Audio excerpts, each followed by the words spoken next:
Ya, shalom teman-teman. Kita sore hari ini bersyukur kita boleh memasuki di minggu kedua di bulan Agustus.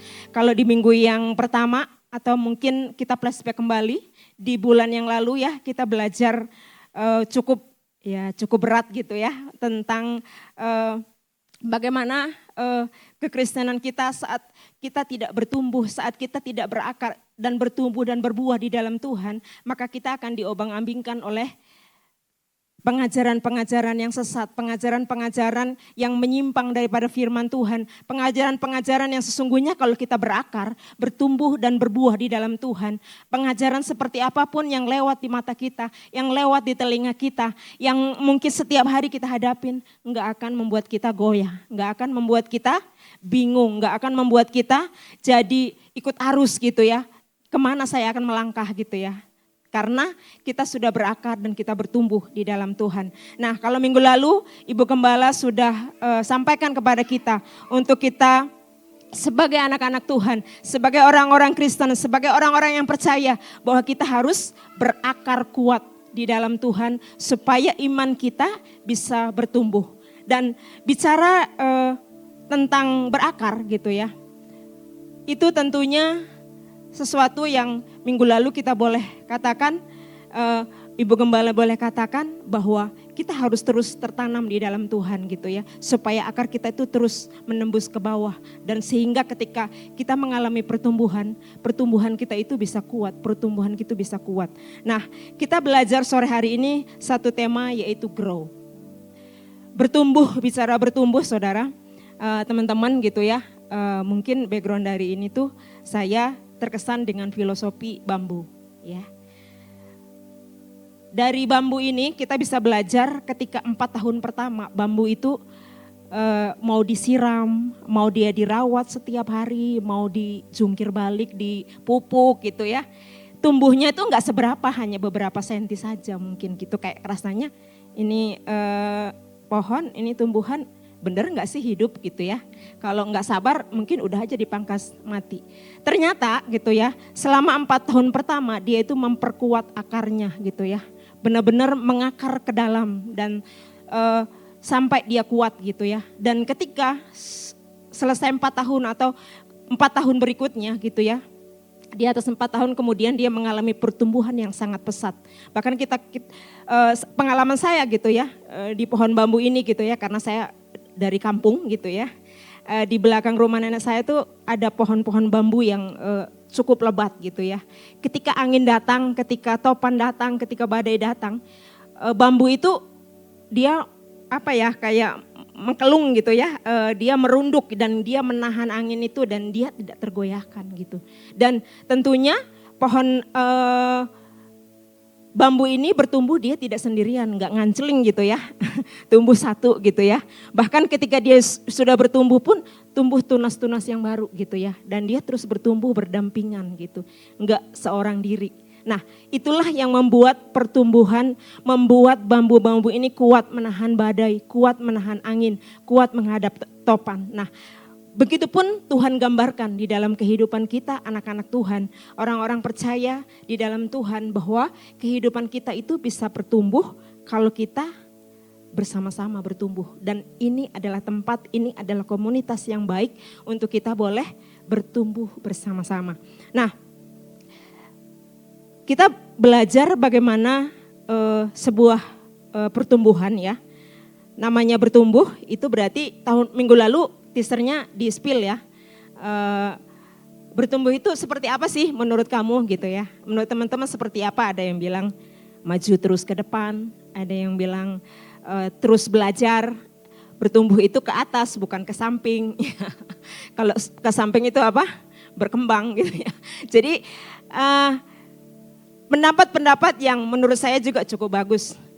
Bertumbuh itu ke atas dan terus berkembang di dalam kehidupan pola pikir kita gitu ya. Dan itu yang membuat kita terus bertumbuh sempurna gitu ya. Dan pertumbuhan itu kalau kita bisa belajar sore hari ini, kita mau bertumbuh dan lebih dalam di dalam iman kita, yaitu bagaimana iman kita menghasilkan buah bagi kerajaan Allah. Bagaimana pertumbuhan itu menurut saya bukan sebuah pilihan, kamu mau bertumbuh atau enggak gitu ya. Ketika ini misalkan anaknya Kak Dwi Moses gitu ya, begitu lahir mau ditanya enggak, Pak Moses mau bertumbuh atau enggak? Enggak. Memang sudah seharusnya sesuatu yang pasti harus bertumbuh, bahkan orang tuanya berusaha dikasih vitamin, berusaha untuk segala sesuatu bagaimana supaya Moses ini bertumbuh ya, supaya pertumbuhannya juga sempurna, supaya pertumbuhannya juga baik gitu. Nah, demikian pula gambaran kita di dalam Tuhan. Sore hari ini kita sebagai anak-anak Tuhan, kita boleh bertumbuh iman kita bagi kerajaan surga dan menghasilkan buah. Dan buah-buah kita itu bisa dinikmati oleh orang sekitar kita gitu ya. Sebelum kita masuk lebih dalam bagaimana bertumbuh itu di dalam Tuhan, saya akan sama-sama membaca ayat yang mendasari kita sore hari ini, yaitu di dalam 1 Korintus 3 ayat 5 sampai ke 9. Saya akan membacakannya. Jadi apakah Apolos, apakah Paulus, pelayan-pelayan Tuhan yang olehnya kamu menjadi percaya, masing-masing menurut jalan yang diberikan Tuhan kepadanya. Ayat yang ke-9, karena kami adalah kawan sekerja Allah. Maaf, ayat yang ke-6, kamu adalah ladang Allah, bangunan Allah. Ayat yang ke-7, karena itu yang paling penting bukanlah yang menanam atau yang menyiram, melainkan Allah yang memberi pertumbuhan. Ayat yang ke-8, baik yang menanam maupun yang menyiram adalah sama, dan masing-masing akan menerima upahnya sesuai dengan pekerjaannya sendiri. Ayat yang ke-9, aku menanam, Apolos menyiram, tetapi Allah yang memberi pertumbuhan. Ya, dari 1 Korintus 3 ayat 5 sampai 9 ini adalah Paulus mengingatkan kepada jemaat di Korintus. Latar belakang bagaimana Paulus mengingatkan jemaat di Korintus pada waktu itu adalah jemaat yang begitu besar di kota Yunani saat itu ya, di kota yang cukup besar, dan jemaat di Korintus itu mengalami satu kekacauan gitu ya, satu keadaan yang sangat pahit gitu ya. Mereka berselisih, mereka bertengkar, mereka iri hati, mereka bermusuhan. Itu terjadi karena pola pikir mereka, cara pandang mereka masih bayi rohani, masih nggak dewasa gitu ya, masih bayi-bayi rohani, dan kemudian ketidakdewasaan mereka inilah yang membuat mereka akhirnya bertengkar, akhirnya ribut, akhirnya saling memusuhi satu dengan yang lain, dan pada akhirnya mereka juga mulai gitu ya mengandalkan pemimpin mereka. Mereka mulai mengidolakan pendeta mereka. Mereka mulai mengidolakan orang-orang yang mungkin menurut mereka dipakai Tuhan gitu ya. Tapi tidak pada figur Tuhannya, tetapi pada figur para hamba Tuhan waktu itu, pada pendeta waktu itu. Dan tidak menyadari bagaimana peran Tuhan di dalam pertumbuhan mereka, di dalam iman mereka. Mereka mulai mengidolakan orang-orang yang sebenarnya mereka juga diurapi oleh Tuhan gitu ya. Mereka juga yang dipakai oleh Tuhan. Dan di 1 Korintus 3 ayat 5 sampai 9, garis besar dari ayat ini adalah Paulus mengingatkan bahwa manusia adalah pelayan, tetapi Tuhanlah yang menumbuhkannya. Ya, bertumbuh itu tentunya sesuatu yang harusnya bertambah besar dan menjadi sempurna. Dan sebuah pertumbuhan seharusnya itu bukan sesuatu yang instan, bukan sesuatu yang dalam waktu singkat kita bisa bertumbuh gitu ya, kita bisa menjadi besar. Tetapi saya mau katakan bahwa bertumbuh itu adalah sebuah proses.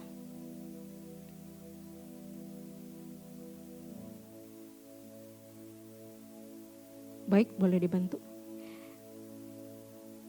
Ya, Tuhan yang menumbuhkan, Tuhan juga yang membuat suatu tumbuhan itu bertunas. Tuhan yang membuat sebuah kuntum bunga itu menjadi mekar. Kemudian di dalam kehidupan kita gitu ya, di dalam kehidupan tadi jemaat di Korintus, bahwa Bagaimana Tuhan yang sungguh berperan di dalam setiap pertumbuhan mereka, di dalam iman mereka. Bahwa kita sebagai manusia, baik kita mungkin peran kita sebagai kakak rohani, kita sebagai gembala, kita sebagai pendeta, kita sebagai pemimpin rohani di suatu gereja atau di suatu komunitas. Bahwa kita adalah sama. Tidak ada yang dalam tanda kutip harus dituhankan gitu ya. Tetapi di sini Paulus mengingatkan kita bahwa setiap kita adalah pelayan, bahwa manusia adalah pelayan dan Tuhanlah yang menumbuhkan.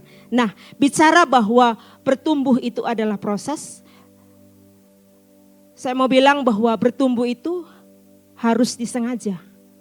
Maksudnya bertumbuh itu harus dari kesadaran kita mau untuk bertumbuh.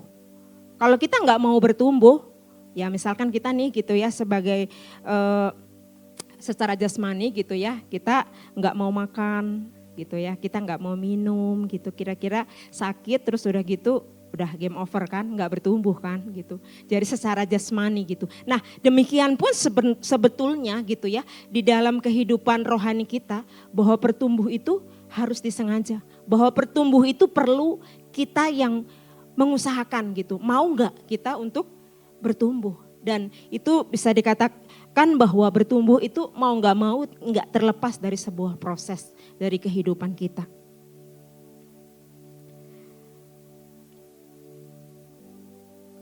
Untuk kita bisa berbuah tentunya gitu ya, ketika sebuah pohon, sebuah tumbuhan bertumbuh gitu ya, harus dirawat gitu kan, harus benar-benar mengalami hal-hal yang bisa membuat dia bertumbuh. Jadi bertumbuh itu enggak, ya udah saya enggak mau ke gereja, saya enggak mau ngapa-ngapain, saya berharap saya bertumbuh, kok saya gini-gini aja sih Kak, gitu kan. Saya kok gini-gini aja sih Kak. Sementara orang lain mungkin, oh mereka udah kelihatan gitu ya, bertumbuhnya secara rohani di dalam iman mereka, pertumbuhan progresnya dari tahun ke tahun tuh kelihatan bagaimana mereka itu bisa kuat Kak, bisa begini Kak gitu. Sementara aku kok gini-gini aja. Nah sekarang yang jadi pertanyaan, posisi kita ada di mana? Apakah kita sudah menjadi dewasa atau kita menjadi masih bayi-bayi rohani? Coba katakan kiri kanannya, posisimu ada di mana?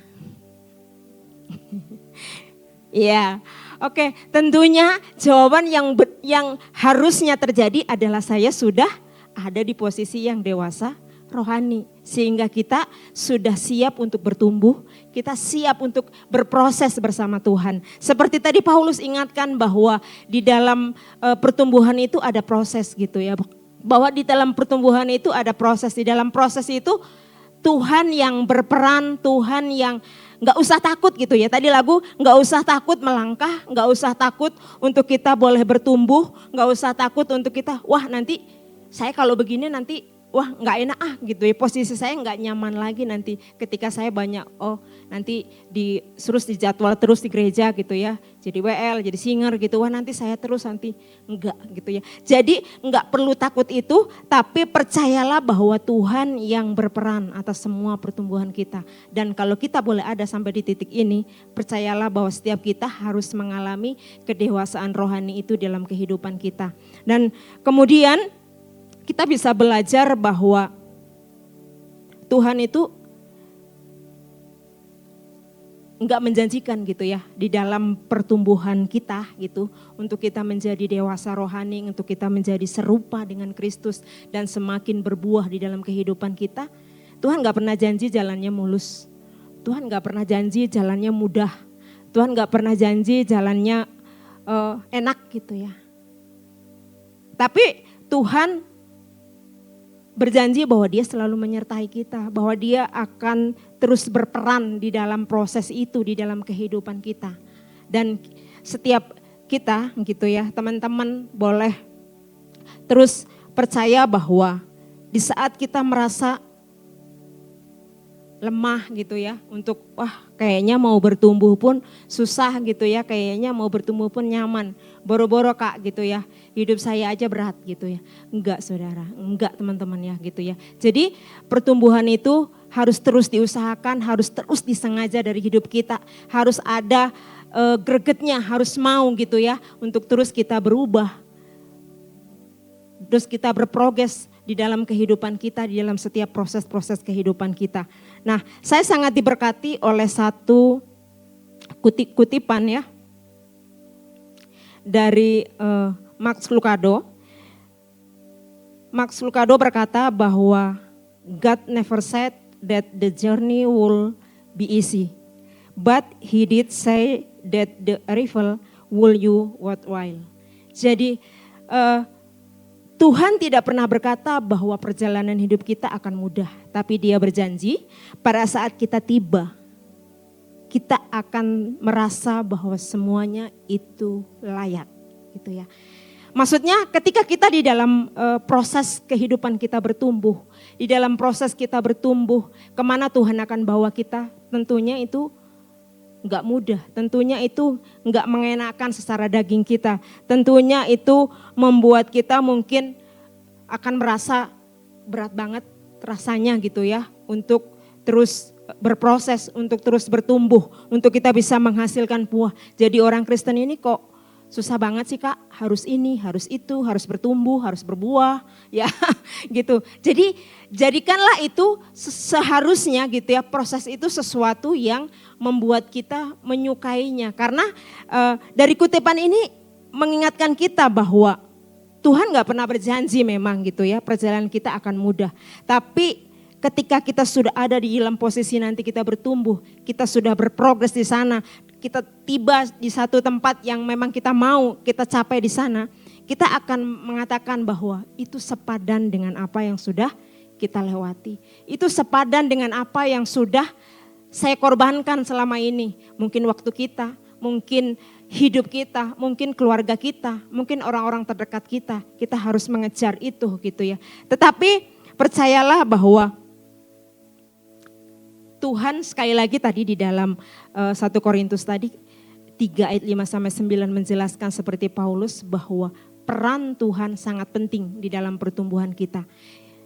Sekalipun mungkin Tuhan pakai orang-orang sekitar kita gitu ya. Gembala sidang kita, pendeta kita, kakak-kakak rohani kita di tempat ini gitu. Tetapi ingat bahwa jangan terus mengambil satu pemahaman bahwa orang ini sempurna, bahwa orang ini gak akan pernah jatuh dalam dosa, saya terus ikutin dia, gitu ya. Nah kalau kita mengikutin figur yang benar-benar kita tuhankan, ada di titik bahwa kita akan kecewa dan akhirnya kita berhenti bertumbuh. Tetapi ingat bahwa di atas semua itu Tuhan pakai orang-orang sekitar kita. Tuhan pakai orang-orang yang lebih dari kita secara rohani, secara iman mereka untuk boleh membawa kita bertumbuh dan kita percaya Tuhanlah yang memberi pertumbuhan. Bahwa setiap kita sama, apapun yang kita usahakan mau kita tanam tadi ya. Aku yang menanam benih, Apolos yang menyiram, Tuhan yang memberi pertumbuhan. Jadi sekalipun kita menanam benih gitu ya, menyiram benih itu, kalau Tuhan yang gak memberi pertumbuhan gak akan tumbuh. Ya, hamba Tuhan terhebat sekalipun, kalau Tuhan gak mengurapinya, kalau Tuhan tidak memakainya, kalau Tuhan berhenti untuk memberikan pengurapan, Tuhan berhenti untuk memakai orang itu, mau bilang apa gitu ya. Jadi tetap yang terpenting di dalam pertumbuhan kita adalah tadi seperti lagu, terhubung dengan Tuhan. Terkonek dengan Tuhan, itu yang membuat kita bertumbuh. Yang membuat kita tidak bertumbuh, kadang kayak kedagingan kita terlalu mengikuti, mau ke kiri dulu mau ke kanan dulu oh salah ya, saya bilang kanan tapi saya ke kiri.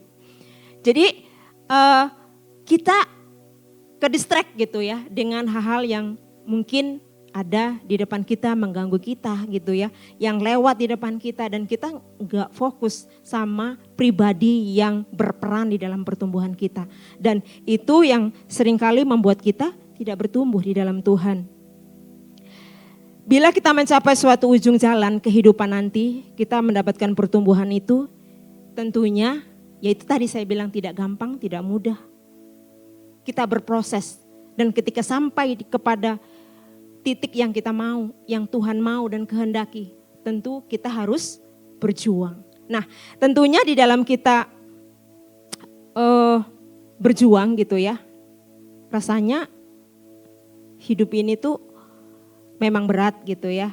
Apalagi di kondisi saat ini gitu ya, di kondisi yang mungkin kalau saya gitu ya sebagai pekerja gitu ya, berada di dunia garment gitu ya, dengan kondisi saat ini tuh sangat berat gitu. Bahkan di Dialog Baby pun gitu ya, perusahaan-perusahaan yang kecilnya itu mulai merger gitu ya, mulai merger dengan perusahaan-perusahaan yang di atasnya yang lebih besar. Karena apa?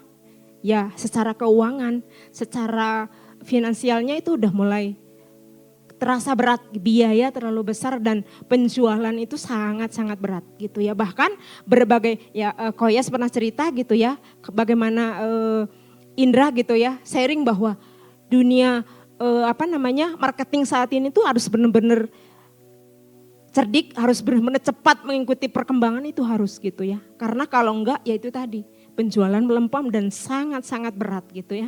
Dan itu harus punya strategi-strategi yang terus berkembang, yang setiap hari mungkin bulan ini begini, bulan depan sudah berubah lagi. Kita nggak bisa lagi ngikutin ini. Nah ini yang perlu di dalam kehidupan rohani kita pun gitu ya. Banyak sekali gitu hal-hal yang baru, tiba-tiba kita baru mengikuti nih, oh ikut Tuhan tuh harus kayak gini, oh untuk bertumbuh itu harus gini. Tiba-tiba sudah ada informasi yang terbaru, harus begini, harus begitu gitu ya. Dan kalau saya nggak ngikutin rasanya jadi FOMO gitu ya. Jadi rasanya saya ketinggalan gitu ya.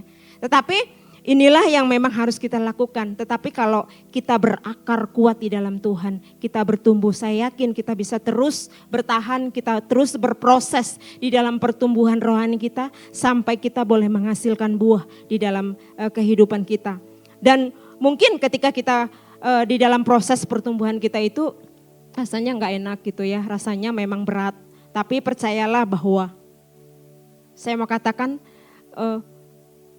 sejatinya gitu ya, setiap tantangan, setiap masalah, setiap struggle yang kita hadapi, yang teman-teman hadapi itu adalah membawa diri kita itu sebenarnya dalam kondisi kalau saya dikatakan bertumbuh gitu ya, ketika saya di dalam satu masalah, saya menang atas masalah itu gitu ya. Saya tetap ada saat ini gitu ya.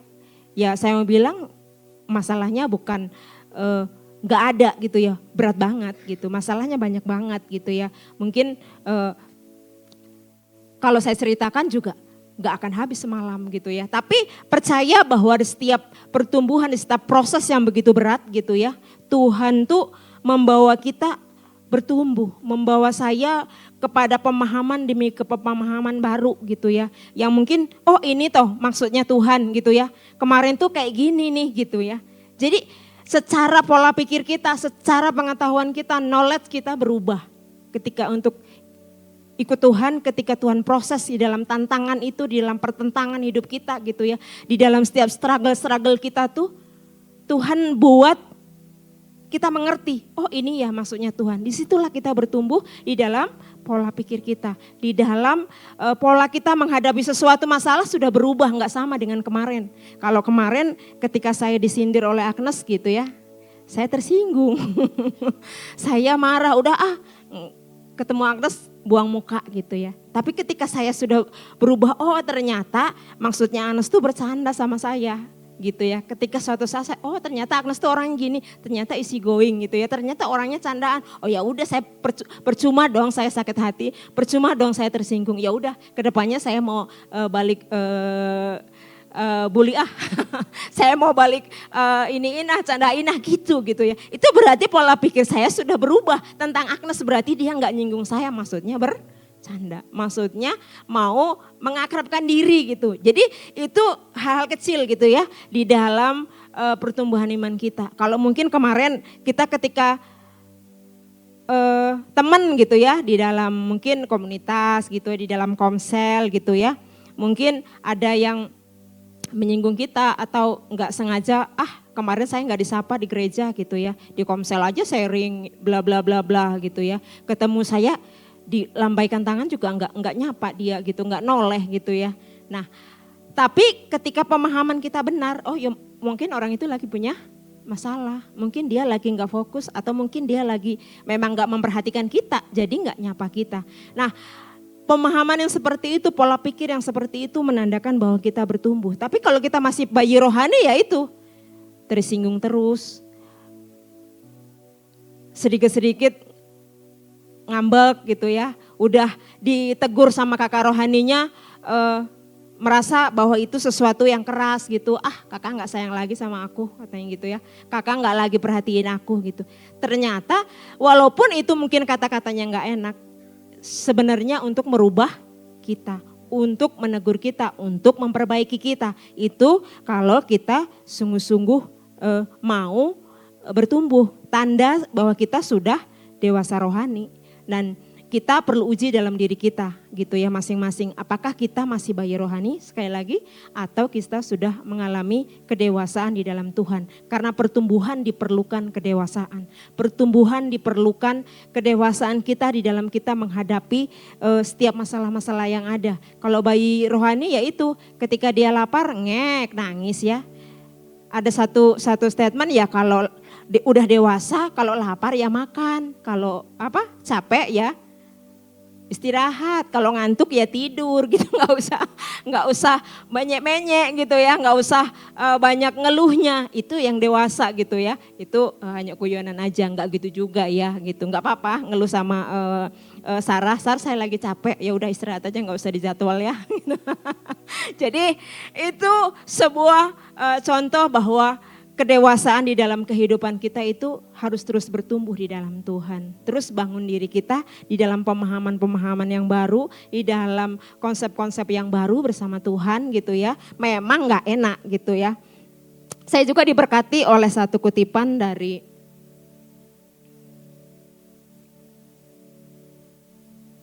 ini saya lanjut aja ya. Satu kutipan dari Martin Luther King, di sana dikatakan bahwa ukuran tertinggi dari seseorang bukanlah ketika dia berdiri di dalam kenyamanan dan kemudahan, melainkan ia berdiri dalam masa penuh pergumulan dan pertentangan. Ya, sejarah membuktikan bahwa seseorang itu bisa mencapai titik tertinggi dari kehidupannya bukan dibangun dari hal-hal yang mudah. Kita bisa lihat para pembisnis besar gitu ya. Mereka berhasil, mereka ada di titik yang saat ini sebagai orang miliarder gitu ya. Sebagai orang-orang yang sukses, baik mereka mungkin di dunia motivasi, di dunia IT gitu ya. Dan di banyak bidang lainnya. Ketika di flashback, ketika dibagi hidup mereka banyak mengalami pertentangan dalam kehidupan mereka. Mereka mengalami pergumulan di dalam kehidupan mereka untuk sampai di titik itu. Nah, ini mengingatkan setiap kita gitu bahwa seperti tadi dikatakan di dalam 1 Korintus 3 ayat 5-9 bahwa Paulus yang menanam, Apolos yang menyiram, Tuhan yang memberi pertumbuhan. Bahwa di sana ada bagian kita masing-masing, ada peran kita ya, menanam dan menyiram. Ada peran Tuhan yang memberikan pertumbuhan. Jadi setiap kita punya peran masing-masing. Terlebih peran di dalam kehidupan kita masing-masing. Jangan, saya gak bertumbuh karena Kak Dwi nih gak pernah tengok saya, gak pernah besuk saya gitu ya. Jadi saya udah males ke gereja, saya gak mau komsel. Enggak. Yang paling bertanggung jawab terhadap pertumbuhan kita adalah diri kita sendiri gitu ya. Pribadi kita sendirilah yang paling bertanggung jawab untuk kita bertumbuh, untuk kita bertahan di dalam pergumulan, pertentangan sampai kita ada di posisi yang tadi dikatakan oleh Martin Luther bahwa posisi tertinggi seseorang yaitu tidak dihasilkan dari kemudahan, tidak dihasilkan dari sesuatu yang gampang, sesuatu yang mudah. Tetapi pergumulan-pergumulan itulah yang pada akhirnya membawa seseorang menikmati. Dan ketika ada di dalam posisi tertinggi itulah ketika kita menengok ke belakang, sepadan dengan apa yang saya alami gitu ya. Bisa saya katakan sering saya saksikan gitu ya, bahwa ketika saya menoleh ke belakang apa yang saya alami di titik ini. Kalau dulu rasanya, Tuhan kok kayak gini sih gitu. Tapi ketika saya lihat ke belakang, saya bilang saya mencintai proses itu gitu ya. Saya nggak mau itu ada di orang lain. Tapi saya bersyukur Tuhan izinkan itu untuk kita lewati. Untuk saya lewati dan saya ada di titik bahwa saat ini gitu ya. Bisa menikmati pertumbuhan dari terus bertumbuh di dalam Tuhan. Dan untuk menghasilkan buah yang terus tetap buahnya gitu ya di dalam kehidupan kita. Nah, dikatakan di sini peran Tuhan itu tadi pasti gitu ya, pasti Tuhan membawa kita kepada satu kesempurnaan. Kita serupa dengan Kristus tadi, bahwa bertumbuh itu sebuah proses dari kita bayi rohani, kita anak-anak, kemudian kita menjadi dewasa, dan pada akhirnya kita menjadi sempurna dan serupa dengan Kristus. Dan untuk menjadi serupa dengan Kristus, kita perlu tadi terus belajar, kita terus terhubung, kita terus terkonek dengan Tuhan. Dan jangan pernah menyandarkan pertumbuhan kita sekali lagi sama orang lain, ya. Bapak gembala kita gitu, Bapak pendeta kita, mungkin kakak-kakak rohani kita gitu ya. Kita membebankan pertumbuhan rohani kita sama mereka. Alangkah tidak nggak menarik gitu ya. Sebenarnya kita sendirilah gitu ya. Apapun kondisi kita, kita bertanggung jawab untuk kita bisa bertumbuh di dalam Tuhan. Dan orang-orang yang di sekeliling kita, orang yang ada di komunitas kita hanya bisa membantu, mengarahkan, dan terus memberikan kepada kita ketika kita salah gitu ya, mengambil keputusan. Ketika kita salah menentukan sesuatu, merekalah yang mengingatkan gitu. Karena setiap hari saya mau katakan, mungkin saya dekat dengan Kak Dwi, saya dekat dengan Cimila, saya dekat dengan Ipin gitu ya. Saya dekat dengan beberapa teman di sini. Tapi ketika saya di dalam masalah pekerjaan, dalam keluarga saya, mereka nggak bisa ada setiap saat untuk saya. Tapi diri sayalah yang selalu ada, yang selalu harus bisa mengambil keputusan dan pertimbangan-pertimbangan apa yang harus saya buat. Nah, disitulah dibutuhkan kedewasaan rohani kita, dibutuhkan pertumbuhan rohani kita untuk kita bisa bertumbuh di dalamnya gitu ya. Saya percaya bahwa karena memang sebenarnya kalau kita nggak ngalamin masalah, ya kita nggak bisa bertumbuh gitu loh. Kita mau bertumbuh dari apa gitu. Ya kadang-kadang kita nggak bertumbuh karena kita kadang alergi dengan masalah, maunya ketika masalah ada gitu, wah saya menghindar dulu deh, kayaknya ini enggak nih gitu ya. Atau ketika Tuhan lalukan ini cawan ini daripada aku gitu ya. Tetapi kita belajar bahwa lagu tadi mengingatkan gitu ya, enggak usah takut untuk kita melangkah. Sekalipun mungkin kita enggak tahu, baru tahu 50% nih saya mengambil keputusan. Kalau memang Tuhan mengizinkan itu, Tuhan mau kamu melangkah, Tuhan mau kita melangkah, melangkah saja. Dan ketika kita mau melangkah, Tuhanlah yang akan menyempurnakan. Tuhanlah yang akan menunjukkan, enggak usah takut salah gitu ya. Karena Tuhan menyediakan ruang gagal di dalam kehidupan kita. Tuhan menyediakan sesuatu yang menurut kita mungkin enggak sanggup. Mungkin menurut kita enggak mampu lagi gitu. Dan itu membawa kita terus mengalami pertumbuhan di dalam rohani kita. Selanjutnya, kemudian gitu ya, Kak, kalau saya sebagai anak-anak Tuhan, saya sebagai orang-orang yang beriman gitu ya, ketika kita nggak ada kan di sini yang Kristennya itu nggak sengaja gitu ya. Sebenarnya kita Kristen disengaja, karena kita Kristen adalah keputusan kita. Kita Kristen adalah kemauan kita, sekalipun mungkin dari orang tua kita yang memutuskan ketika orang tua ikut Tuhan, ketika mereka percaya kepada Tuhan. Jadi ketika kita menjadi Kristen gitu ya, ketika kita percaya sama Tuhan, di sanalah ketika kita lahir sama gitu ya kondisi kita. Tapi yang membuat kita berbeda adalah cara pandang kita, kita berproses, cara kita menghadapi setiap masalah yang ada gitu ya. Ketika saya menghadapi masalah A, saya tidak reaktif, tapi saya respon yang benar, itu akan membuat saya berubah. Tapi kalau saya bereaktif terhadap masalah itu, terhadap setiap apa yang saya hadapi, otomatis ya saya jadi mungkin yang harusnya udah sampai, belum sampai gitu. Yang harusnya saya mau ke Turangga gitu ya, saya mampir dulu ke Indomaret ya, karena haus gitu. Tapi Ipin udah lanjut duluan aja jalan gitu, Ipin udah sampai duluan ya kan. Kak Titi kemana gitu ya, haus Pin gitu ya, minum dulu gitu ya. Jadi itu yang membedakan pertumbuhan kita tuh, yang lain lebih cepat dari saya ya, karena saya mampir dulu gitu. Nggak kuat gitu ya, nggak apa-apa, itu wajar dan itu nggak berdosa gitu ya. Tapi yang pasti untuk kita sampai ke Turangga itu saya lebih lambat gitu ya. sekalipun tetap ditungguin kok gitu. Hayu teman-teman gitu yang sudah mungkin secara pertumbuhan rohaninya sudah pesat, bawa orang lain untuk bisa sampai ke tempat di mana kita sampai gitu. Dan itu kita boleh praktekkan di dalam komunitas kita gitu. Kita bisa praktekkan di dalam pergaulan kita nih gitu, dalam run community ini gitu. Dan itu bisa membawa kita sama-sama grow, bersama-sama untuk kita bertumbuh di dalam Tuhan. Lalu untuk Kak saya bertumbuh, apa sih yang saya harus lakukan gitu ya? Apa ya udah bertumbuh aja gitu ya? Gimana caranya gitu ya? Nah, firman Tuhan itu sebetulnya yang kalau kita bisa belajar terus membaca firman, di sana banyak sekali gitu ya alat-alat bantu untuk kita bertumbuh. Banyak tools-tools yang Tuhan kasih untuk kita bertumbuh, untuk kita menghasilkan buah, dan buah kita itu tetap. Yang artinya maksudnya berbuah tetap itu kalau sudah berubah ya enggak berubah gitu loh. Atau mungkin hari ini saya baik, besok jahat, sekarang saya baik, besok jahat. Enggak gitu. Tapi ketika Tuhan katakan kita bertumbuh dan berbuah tetap itu, bahwa buah kita itu ya terus akan baik gitu ya.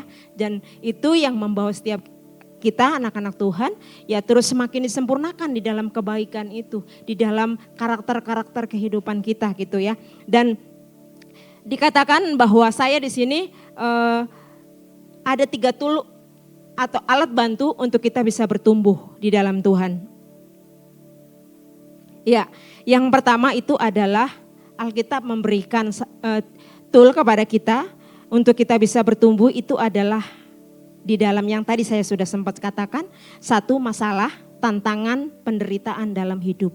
Loh, toolnya kok gak enak banget sih Kak? Masalah, penderitaan, pergumulan gitu ya.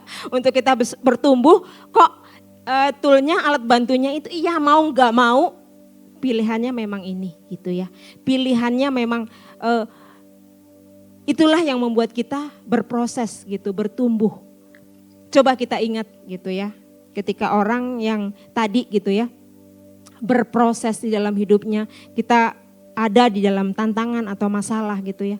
Orang itu yang benar-benar bertumbuh, beda dengan yang hidupnya mungkin ya semuanya enak-enak aja lah gitu. Saya nggak mau lebih, kalau kata ini lebih cari amannya aja lah gitu ya. Akan beda gitu ya, hasil pertumbuhannya itu akan beda.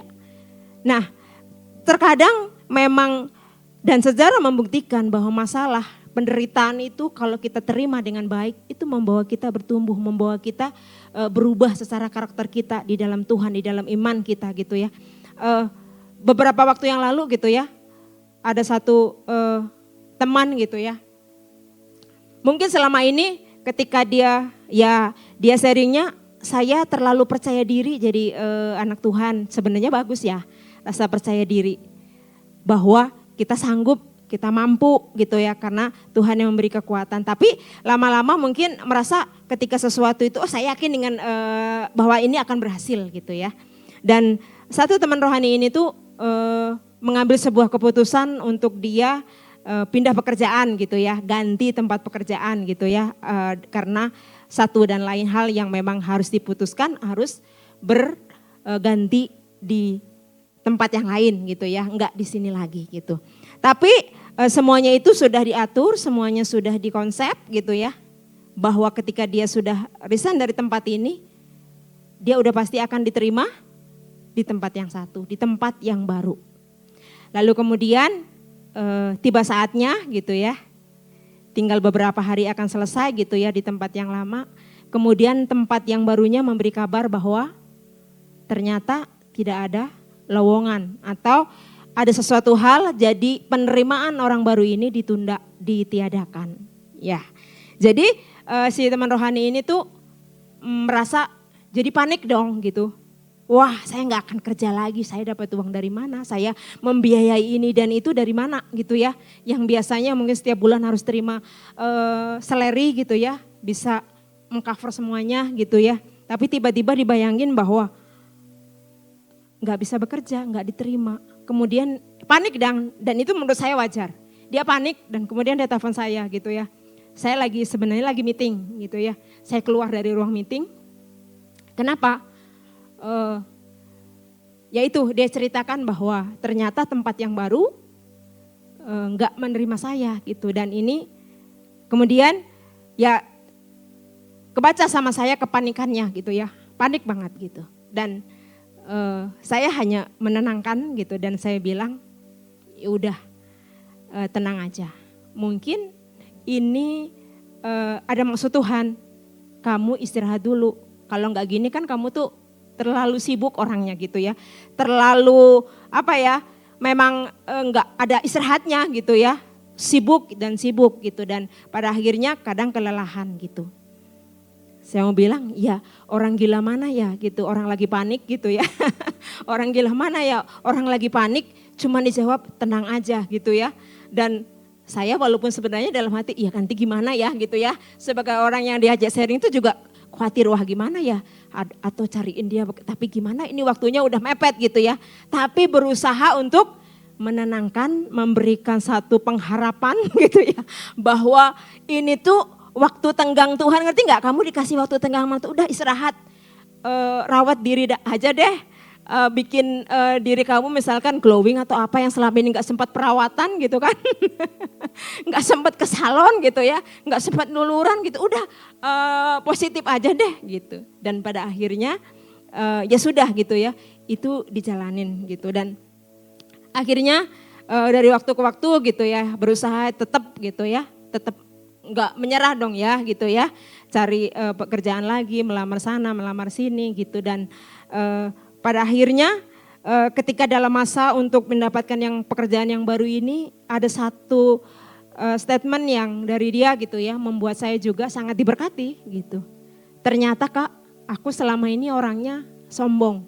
Ternyata saya selama ini tuh terlalu pede ikut Tuhan. Akan sesuatu tuh udah percaya aja saya diterima, saya pasti dapat ini gitu ya. Tetapi Tuhan mengajarkan bahwa saya bagaimanapun saya harus mengandalkan Tuhan. Saya harus tetap minta pendapat Tuhan gitu. Apa yang Tuhan mau terhadap apa yang saya putuskan gitu. Dan pada akhirnya di dalam masa-masa ini tuh pola pikirnya berubah gitu di dalam satu hal tentang bahwa Tuhan mengizinkan sesuatu terjadi itu untuk dia bertumbuh, untuk dia mengalami sesuatu. Tuhan nggak pernah jahat gitu. Dan pada akhirnya beberapa waktu yang lalu dia kembali telepon saya gitu ya, siang-siang hari gitu ya, lagi meeting juga tuh gitu ya. Terus kemudian, Kak, gitu ya, aku diterima gitu ya, wah gitu ya, disitulah bayi hore gitu ya. Jadi bersyukur sama Tuhan gitu. Berarti benar kan kamu udah sebulan 2 bulan ini Tuhan kasih kamu istirahat, dan pada akhirnya ketika waktunya tepat Tuhan izinkan, Tuhan kasih yang terbaik gitu. Dan percayalah bahwa apapun itu yang saat ini sudah ada di dalam tanganmu, dan percayalah bahwa Tuhan terus membimbing, andalkan Tuhan terus gitu ya. Itu satu bukti bahwa masalah, tantangan dan penderitaan yang kita alami yang seolah-olah kita harapin maunya A, ternyata yang terjadi B, C dan D membawa kita bertumbuh gitu ya. Kemudian yang kedua adalah hidup dalam komunitas yang sehat dan saling mendukung. Nah, komunitas itu sangat penting dan membawa setiap kita itu bisa mengalami kedewasaan hidup di dalam iman kita di dalam Tuhan. Seperti tadi filosofi bambu ya. Ketika dia begitu kuat menghadapi badai, begitu kuat menghadapi topan gitu ya, angin sebesar apapun dia tidak roboh, dia tidak jatuh gitu ya. Karena dia tidak sendiri, saya bilang tadi tidak ngenceling sendiri gitu ya, tapi dia tumbuh bersama-sama dalam banyakan gitu ya, di dalam komunitas gitu. Nah di sini pun kita secara rohani, komunitaslah yang membuat kita kuat. Mereka yang akan membawa ketika kita jatuh, kamu jatuh tuh, ayo bangun gitu ya. Nih kamu salah nih gitu, coba dikoreksi yang ini gitu ya. Nih kamu lagi butuh untuk hayu doa sama-sama. Hayu kita sama-sama dukung nih dalam doa gitu. Dan sekali lagi jangan pernah lepas dari komunitas, menjauhkan dari peribadah-peribadatan di tempat ini gitu. Apapun yang bisa kita ikutin sesuatu yang positif. Sekali lagi mungkin teman-teman ada yang belum terlibat di dalam komunitas. hadirlah di dalam komunitas itu, ikutlah dan bertumbuhlah di sana gitu. Dan teman-teman sekitarmu gitu ya, teman komunitasmu itu yang membuat mereka, yang membuat kita kuat, membuat kita terus ketika menghadapin badai itu ya. Saya ngalamin sendiri, saya ngomong gini enggak cuma dari pengalaman orang ya. Saya dalam kondisi apapun saya mau bilang, saya tetap ada dalam komunitas itu. Sekalipun mungkin rasanya nggak pengen ngomong gitu, lagi malas ngomong yang lain, yang lain juga cuek-cuek aja gitu ya. Tapi tetap saya ada dalam komunitas itu. Dan ketika orang lain menangkap itu, sinyal saya nih, oh si Titi udah lagi nggak baik-baik aja nih. Mereka datang doain saya, mereka datang dukung saya. Dan saya akan tetap kuat dan saya akan tetap ada di dalam posisi untuk menghadapi badai itu yang menguatkan saya. Kemudian ya kalau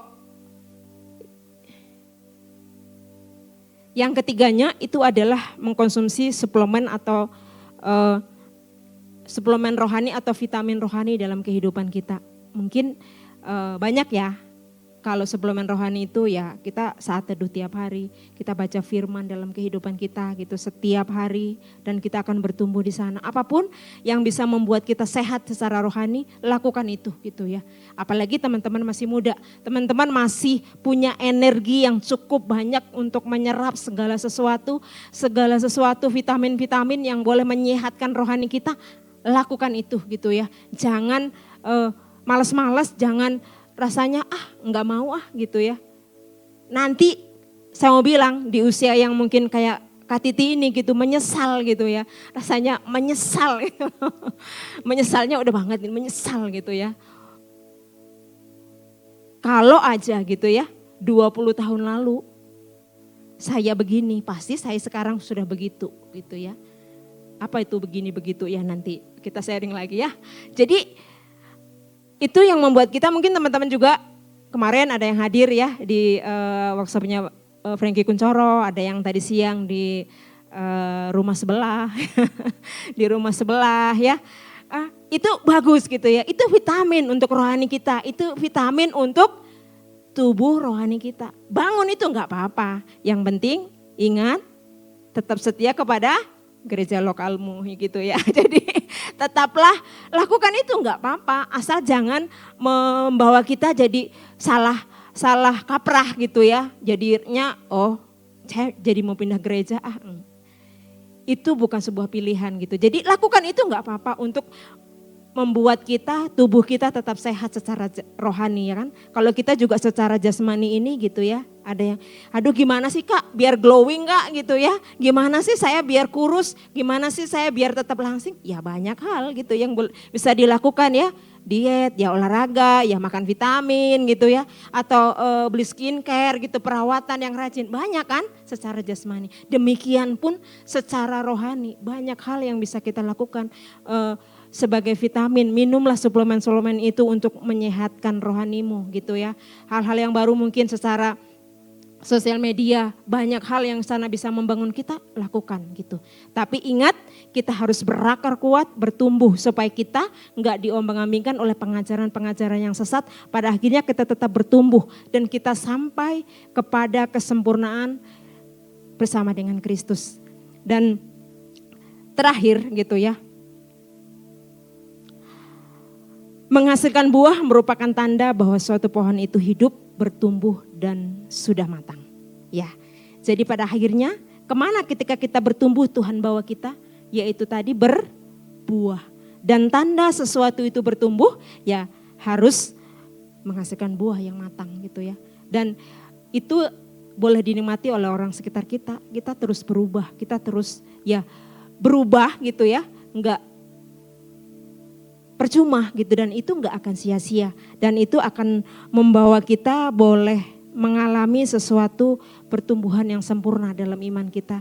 Sekali lagi yuk teman-teman gitu yang ada di Rans Community ini gitu ya, teruslah kalau mungkin saat ini kondisi kita secara gambarannya akar kita belum tertanam, tanamlah, berakarlah ke bawah dulu gitu ya, yang kuat. Enggak apa-apa, seperti bambu tadi, 4 tahun pertama rasanya enggak ada. Kok enggak ada sesuatu yang berubah nih, mungkin dari saya nih gitu ya. Atau orang lain, kamu teh kok gitu-gitu aja sih gitu ya. Enggak apa-apa, Padahal kita lagi membangun sesuatu, kita lagi mengusahakan sesuatu, kita sedang berjuang sesuatu. Orang lain gak lihat, kok kamu gitu-gitu aja, kok kamu gak ada sesuatu yang membuat gimana-gimana hidup kamu sih, gak apa-apa. Ya, jadi berakarlah, kalaupun itu orang lain gak tahu. Tapi ketika berakarnya sudah kuat dan waktunya bertumbuh, dia akan bertumbuh dengan pesat seperti bambu tadi, enggak lagi beberapa sentimeter tapi bermeter-meter dan terus bertumbuh sampai kepada kesempurnaan. Ketika badai datang, ketika hidup kita ada masalah, kita tetap bisa kokoh, kita tetap kuat di dalam Tuhan dan kita boleh menghasilkan buah-buah yang dapat. Itu aja yang saya sampaikan kepada teman-teman sore hari ini. Mari sama-sama kita berdoa.